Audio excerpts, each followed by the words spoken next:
ಈ ವಿಡಿಯೋದಲ್ಲಿ ನವರಾತ್ರಿಯ 5ನೇ ದಿನವಾದ ಇಂದು ದುರ್ಗಾದೇವಿಯ 5ನೇ ಅವತಾರವಾದ ಸ್ಕಂದ ಮಾತೆಯ ಸಂಪೂರ್ಣ ಕಥೆ ಮತ್ತು ಪೂಜಾವಿಧಾನ ಮತ್ತು ಪೂಜಾ ಫಲಗಳನ್ನು ಸಂಪೂರ್ಣವಾಗಿ ತಿಳಿಯೋಣ.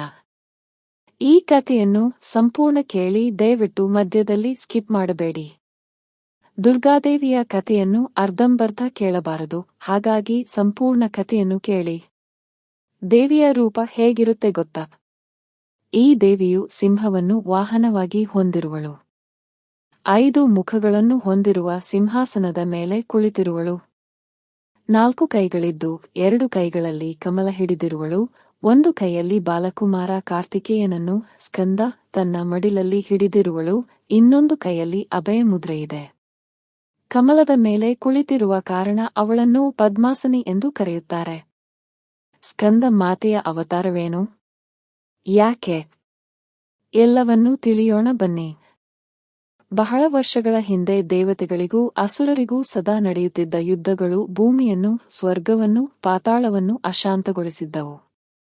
ಪ್ರತಿಯೊಂದು ಕಾಲಘಟ್ಟದಲ್ಲಿಯೂ ರಾಕ್ಷಸರು ಬಲಿಷ್ಠರಾಗುತ್ತಿದ್ದರು.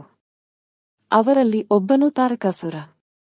ಈ ತಾರಕಾಸುರನು ರಕ್ತಬೀಜ ದಾನವನ ವಂಶಜನು. ಅವನು ಕಠಿಣ ತಪಸ್ಸು ಮಾಡಿ ಬ್ರಹ್ಮನನ್ನು ತೃಪ್ತಿಗೊಳಿಸಿದ. ತಾನು ಅಜೇಯನಾಗಬೇಕೆಂದು ವರ ಕೇಳಿದಾಗ ಬ್ರಹ್ಮನು ಹೇಳಿದ, ಯಾರೂ ಅಜೇಯನಾಗಿರಲು ಸಾಧ್ಯವಿಲ್ಲ, ಆದರೆ ನಿನ್ನನ್ನು ನಾಶ ಮಾಡಬಲ್ಲವನು ಶಿವಕುಮಾರನಾಗಿರುತ್ತಾನೆ ಎಂದು ವರ ನೀಡುತ್ತಾನೆ. ಆದರೆ ಆ ವೇಳೆಯಲ್ಲಿ ಶಿವನು ತಪಸ್ಸಿನಲ್ಲಿ ನಿರತರಾಗಿದ್ದುದರಿಂದ, ಶಿವನಿಗೆ ಆಗ ಮದುವೆಯೂ ಇಲ್ಲದಿದ್ದುದರಿಂದ ಮಕ್ಕಳಾಗುವುದೇ ಅಸಾಧ್ಯ ಎಂದು ತಾರಕಾಸುರನು ಭಾವಿಸಿದ.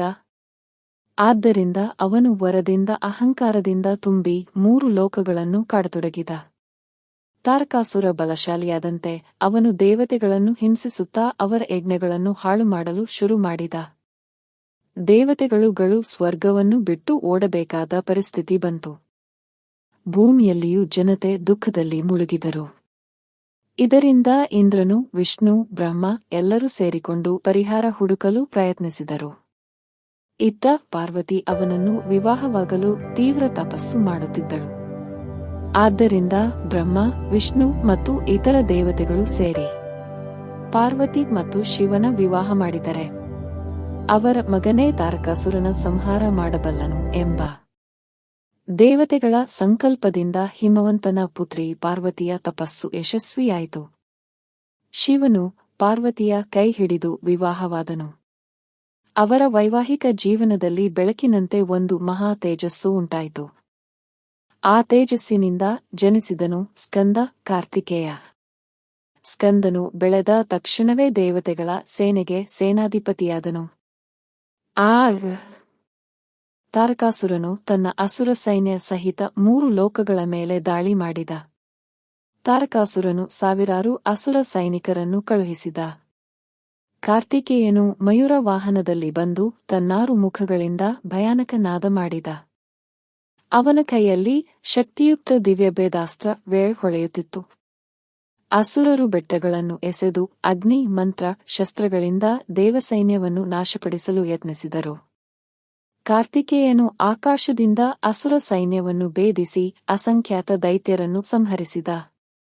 ಇಂದ್ರನು ವಜ್ರಾಯುಧದಿಂದ, ವಾಯು ಪ್ರಬಲ ಗಾಳಿಯಿಂದ, ಅಗ್ನಿಯು ಜ್ವಾಲೆಯಿಂದ ಹೋರಾಡಿದರು. ಕಡೆಗೆ ತಾರಕಾಸುರ ಮತ್ತು ಕಾರ್ತಿಕೇಯ ಮುಖಾಮುಖಿಯಾಯಿತು. ತಾರಕಾಸುರನು ರಥಾರೂಢನಾಗಿ ಬಂದು ಗಗನವನ್ನು ಕಪ್ಪುಗೊಳಿಸುವಷ್ಟು ಬಾಣಗಳನ್ನು ಹಾರಿಸಿದ. ಕಾರ್ತಿಕೇಯನು ತನ್ನ ಶಕ್ತಿಶೂಲದಿಂದ ಅವುಗಳನ್ನು ನಾಶ ಮಾಡಿದ. ಆಮೇಲೆ ಇಬ್ಬರೂ ಭೀಕರವಾಗಿ ಹೋರಾಡಿ ದೇವತೆ ಅಸುರರ ಲೋಕಗಳನ್ನು ಕಂಪಿಸಿದಂತಾಯಿತು. ತಾರಕಾಸುರನು ತನ್ನ ಮಾಯೆಯಿಂದ ಅಸಂಖ್ಯಾತ ರೂಪಗಳಲ್ಲಿ ತಾನಾಗಿ ವಿಭಜಿಸಿಕೊಂಡ. ಕಾರ್ತಿಕೇಯನು ಒಂದು ಕ್ಷಣ ಧ್ಯಾನ ಮಾಡಿ ತಾಯಿಯ ದತ್ತವಾದ ಶಕ್ತಿಯುಕ್ತ ವೇಲನ್ನು ತಾರಕಾಸುರನ ಹೃದಯಕ್ಕೆ ಬೀಸಿದ. ಅಸುರರಾಜನು ತಕ್ಷಣ ನೆಲಕ್ಕುರುಳಿದ. ಅವನ ಮೃತ್ಯುವಿನಿಂದ 3 ಲೋಕಗಳು ಶಾಂತಿಯಾದವು. ಈ ರೀತಿಯಲ್ಲಿ ಸ್ಕಂದನು ಧೈರ್ಯದಿಂದ ಹೋರಾಡಿ ತಾರಕಾಸುರನನ್ನು ಸಂಹರಿಸಿದನು. ಈ ವಿಜಯದಿಂದ ದೇವತೆಗಳು ಹರ್ಷಗೊಂಡರು.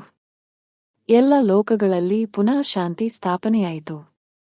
ತಮ್ಮ ಮಗ ಸ್ಕಂದನನ್ನು ಮಡಿಲಲ್ಲಿ ಹಿಡಿದು ಅವನಿಗೆ ಮಮತೆಯಿಂದ ಆಶೀರ್ವಾದ ನೀಡುತ್ತಿದ್ದ ಪಾರ್ವತಿ ಸ್ಕಂದಮಾತೆ ಎಂಬ ರೂಪದಲ್ಲಿ ಭಕ್ತರ ಮುಂದೆ ಪ್ರತ್ಯಕ್ಷಳಾದಳು.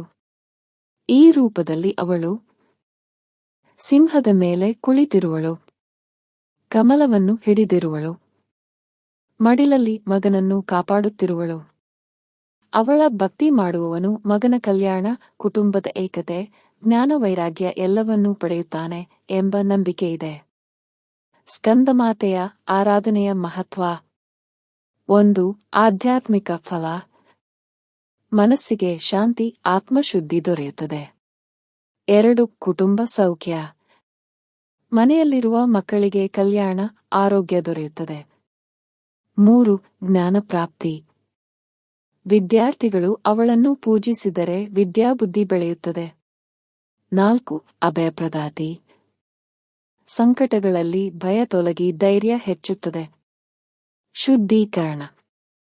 ಬೆಳಿಗ್ಗೆ ಸ್ನಾನ ಮಾಡಿ ಶುದ್ಧ ಬಟ್ಟೆ ಧರಿಸಬೇಕು. ಪೂಜಾಮಂಟಪವನ್ನು ಸ್ವಚ್ಛಗೊಳಿಸಿ ಹಸಿರು ಬಿಳಿ ಹೂವುಗಳಿಂದ ಅಲಂಕರಿಸಬೇಕು. ಸಂಕಲ್ಪ. ಕುಂಭ ಕಲಶವನ್ನು ಹೂವಿನಿಂದ ಅಲಂಕರಿಸಿ ಹಣ್ಣಿನಿಂದ ಮಸ್ತಕ ಮುಚ್ಚಿ ದೇವಿಯ ಪ್ರತಿರೂಪವಾಗಿ ಸ್ಥಾಪಿಸಬೇಕು. ಇಂದು ನವರಾತ್ರಿ ಪಂಚಮಿಯಲ್ಲಿ ಸ್ಕಂದಮಾತೆಯ ಆರಾಧನೆ ಮಾಡುತ್ತೇನೆ ಎಂದು ಮನಸ್ಸಿನಲ್ಲಿ ಸಂಕಲ್ಪ ಮಾಡಬೇಕು. ಆವಾಹನೆ. ದೇವಿಯ ಚಿತ್ರ ಅಥವಾ ಮೂರ್ತಿಯನ್ನು ಪೂಜಾಮಂಟಪದಲ್ಲಿ ಇಟ್ಟು ದೀಪ ಹಚ್ಚಿ ಗಣಪತಿ ಪೂಜೆ ಮಾಡಿ ನಂತರ ದೇವಿಯ ಆರಾಧನೆ ಪ್ರಾರಂಭಿಸಬೇಕು. ಷೋಡಶೋಪಚಾರ ಪೂಜೆ. ಆಸನ ಸಮರ್ಪಣೆ. ಓಂ ಸ್ಕಂದಮಾತಾಯಿ ನಮಃ ಎಂದು ಆಸನ ಅರ್ಪಿಸಿ. ಪಾದ್ಯ, ಅರ್ಘ್ಯ, ಆಚಾರ್ಯ, ಸ್ನಾನ, ನೀರನ್ನು ಅರ್ಪಿಸಿ ಶುದ್ಧೀಕರಿಸಿ. ವಸ್ತ್ರ ಸಮರ್ಪಣೆ. ಹಸಿರು ಅಥವಾ ಬಿಳಿ ವಸ್ತ್ರ ಅರ್ಪಿಸಬೇಕು. ಅಲಂಕಾರ.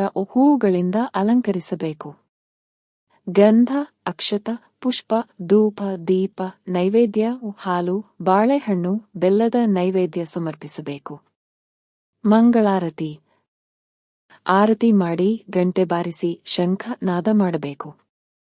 ಪೂಜಾ ವಿಧಾನ ಸಾರಾಂಶ. ಬೆಳಗ್ಗೆ ಸ್ನಾನ ಮಾಡಿ ದೇವಿಯ ಚಿತ್ರ ಮೂರ್ತಿ ಮುಂದೆ ದೀಪ ಹಚ್ಚಿ ಬಿಳಿ ಹೂವಿನಿಂದ ಅಲಂಕರಿಸಿ ಬಾಳೆಹಣ್ಣು, ಬಿಳಿ ಬಣ್ಣದ ಪ್ರಸಾದ ಅರ್ಪಿಸಬೇಕು. ಓಂ ದೇವಿ ಸ್ಕಂದಮಾತಾಯಿ ನಮಃ ಮಂತ್ರವನ್ನು ಜಪಿಸಬೇಕು. ವಿಶೇಷ ಸೂಚನೆ.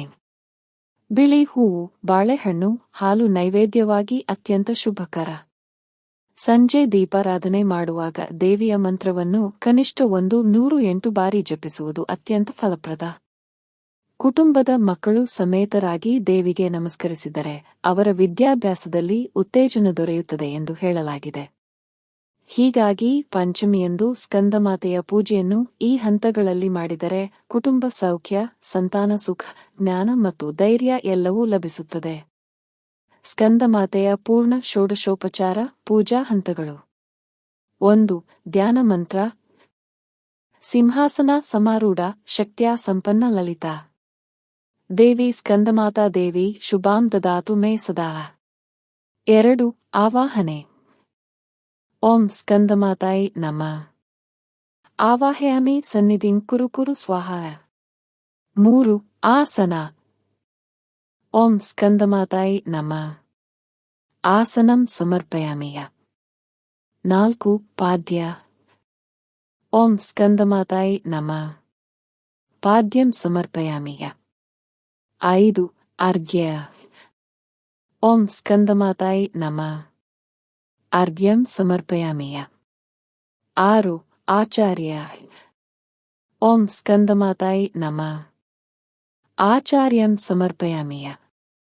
7. ಸ್ನಾನ. ಓಂ ಸ್ಕಂದಮಾತಾಯಿ ನಮಃ.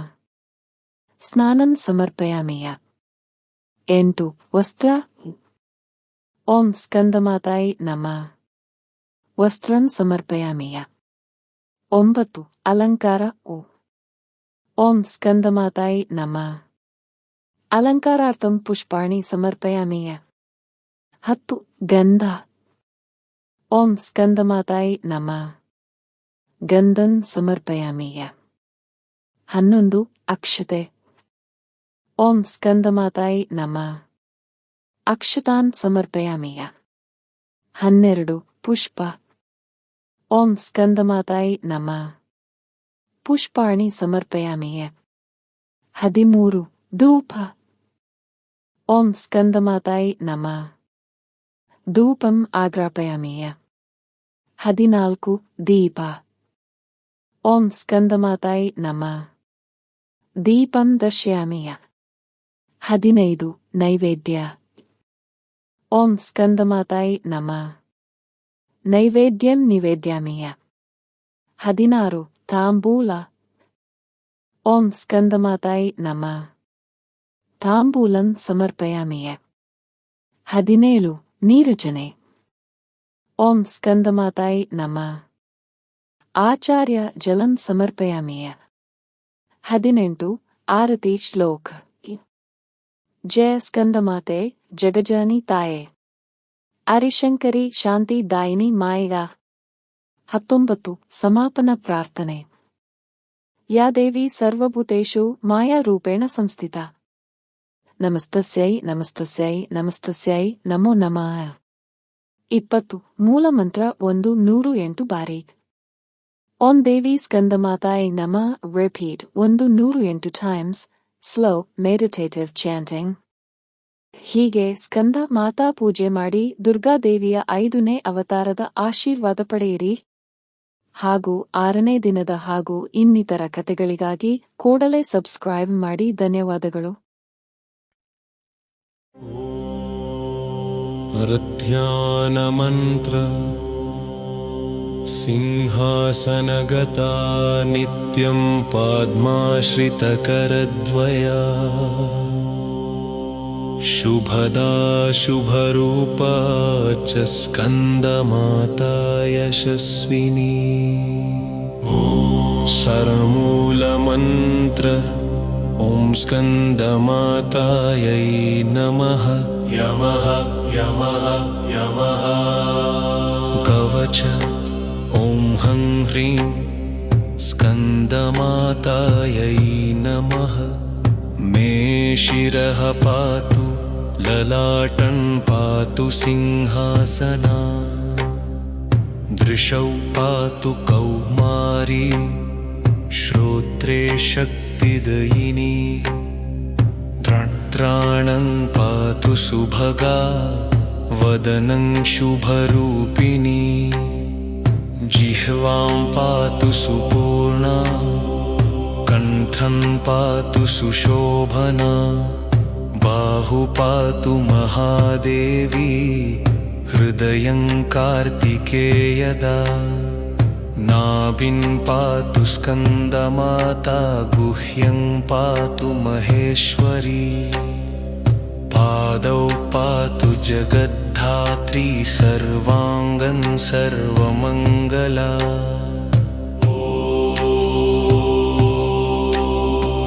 ಅರ್ಪಣ ಮಂತ್ರ ಓಂ ಸ್ಕಂದಮಾತಾಯೈ ನಮಃ. ಸುಗಂಧದೀಪಂ ಸಮರ್ಪಯಾಮಿ. ಯಾರತಿ ಜಗಜ್ಜನನಿ ಸಿಂಹವಾಹಿನಿ ಸ್ಕಂದಮಾತೆ ಜಯ ಜಯ.